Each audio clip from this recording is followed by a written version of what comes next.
Okay, let's talk about a huge number, $30 trillion. That's the size of the economy India is aiming for by 2047. It's a massive, massive goal. And to get there, every single part of the economy needs to be firing on all cylinders. But here's the thing. What if the most important engine, the one that powers everything else, is starting to stall out?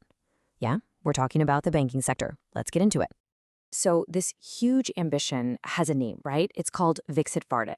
It's this grand vision for a prosperous, developed India. The stakes are, incredibly high. And you know what? The success or failure of this whole journey really comes down to its financial system. And that really brings us to the big question we're tackling today. You see, the banking sector, it's like the heart of the economy. It pumps credit, which is basically the lifeblood, into businesses, into infrastructure, into our homes. So the question is simple but crucial. Is this engine powerful enough to actually make that long journey to 2047? Well, here's where it gets a little concerning. When you look at the numbers, you start to see a pretty worrying trend. That engine we've been talking about, it's not just sputtering a bit, it's actually falling behind schedule. So what does falling behind mean in real terms? It boils down to this number right here, 3 to 3.5 percentage points. See, for the economy to hit its big 2047 target, the country's banking assets need to grow that much faster than the economy itself. It's kind of like a rocket. You need a certain amount of thrust just to get off the ground. This is that minimum speed for takeoff. And this chart, wow, it really lays it all out, doesn't it? On the right, that's the goal, about 15% growth in bank assets every single year. But on the left, that's where we are now, closer to 11.7%. Now, you might look at that and think, okay, what's a few percentage points? But when you compound that difference year after year after year, that gap becomes a huge chasm, and it puts the entire mission in jeopardy. And hey, don't just take my word for it. The report we're looking at says it point blank. This isn't just some number for economists to argue about. It is a clear and present risk to the whole Viksit Bharat ambition. So, okay, the engine is underpowered. We get it. The real question is, why? Turns out, this isn't just one simple problem. It's more like 4 major fault lines running right through the foundation of the banking sector. We've got to look at each one to really understand what's going on under the hood. Okay, first up, there's this really weird situation with who's getting loans. It's like a tale of 2 different borrowers. So, on one side, banks are becoming more hesitant to lend to regular folks who are new to borrowing, people getting their first loan. That's a problem for financial inclusion. But on the other side, they are lending more to new, small, and medium-sized businesses. It's strange, right? It shows they can do it, they're just not doing it for individuals. And this shift becomes even more obvious when you look at what their loan books are made of. Just look back to 2011. Back then, corporate lending, the big money for factories, roads, major projects, made up almost 60% of all loans. But fast forward to today, and that's projected to shrink to just 36%. Banks are shying away from those huge long-term investments that are absolutely critical for growth. All right, fault line number 2, and this one is a biggie, productivity, or rather, a lack of it. For the last 10 years, banks' operating costs have been shooting up at over 17% a year. But their income? That's only grown at about 13%. You don't have to be a math whiz to see the problem there. They're spending money way faster than they're earning it. And this next number is maybe the most shocking one in this whole story. After more than a decade of pouring billions into new technology, apps, software, you name it, the real improvement in productivity, after you account for inflation, has been a measly 1%. 1. All that tech, all that money, and it's barely moved the needle in efficiency. That's wild. The third fault line is something I bet every single one of us has experienced personally. Just think about it. How smooth and easy is it to use a UPI app to pay for something? Now compare that to the clunky, confusing experience you often get on your actual bank's app. Well, it's not just you.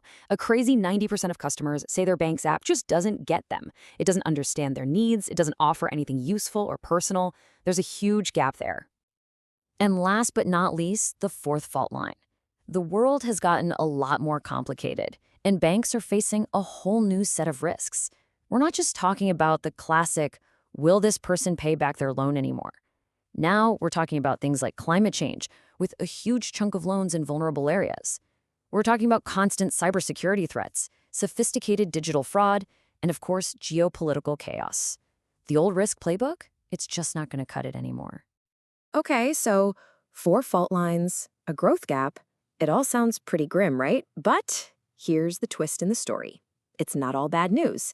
Because underneath all these problems, the Indian banking sector has actually built an incredibly strong foundation. Think of it as a launch pad, just waiting for the right rocket. So, what's on this launch pad? Well, for starters, Indian banks today are profitable. They're well capitalized. In fact, investors value them more highly than a lot of their global competitors. But the real game changer, their genuine superpower, is the world class digital public infrastructure, the DPI. We're talking about Aadhaar, UPI. This is the secret weapon that could change everything. So, the big question is, how do you fix those fault lines and actually ignite the engines on that launch pad?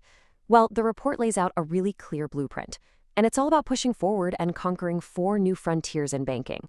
Let's walk through them. Remember that crazy productivity problem we talked about? The solution, according to this blueprint, is generative AI. But, and this is a big but, it's not about just playing around with a few cool tech demos. It demands a really disciplined 4-step approach. You have to define a clear strategy, establish proper governance, make smart tech choices, and above all, focus on real business results. That's how you finally unlock those efficiency gains. And what about that terrible digital experience we all hate? Well, the vision here is pretty radical. Forget clunky apps with endless menus. The goal is a future of appless, conversational banking. Imagine just talking or texting with an AI that actually knows you, anticipates what you need, and makes the whole process feel, well, invisible. That's the dream. And to deal with that scary new world of risks, the next frontier is all about what's called embedding resilience. This just means going way beyond old school credit risk. It's about building a completely new toolkit to measure, monitor, and handle these complex new threats, from climate events to cyber attacks, and making that a fundamental part of how the bank operates, baked right into its DNA. But here's the crucial part. The banks can't do this alone. It's not possible. This blueprint lays out a shared 9-point agenda. The banks have to completely reimagine how they do business. The government needs to keep pushing forward on things like DPI 2.0 and digitizing records. And the regulators, they need to get smarter, using AI for compliance and creating more flexible rules. It's gotta be a team effort. Everyone has to pull in the same direction. And that brings us right back to the beginning. The challenges, as we've seen, are very real. That growth gap is a serious problem. But the underlying strengths are unique, and now there's a clear blueprint for how to move forward. So the question isn't really what should we do anymore? The question is, can it all be done in time? Can this engine truly be rebuilt and turbocharged to power that $30 trillion dream? The future of the nation might just depend on it.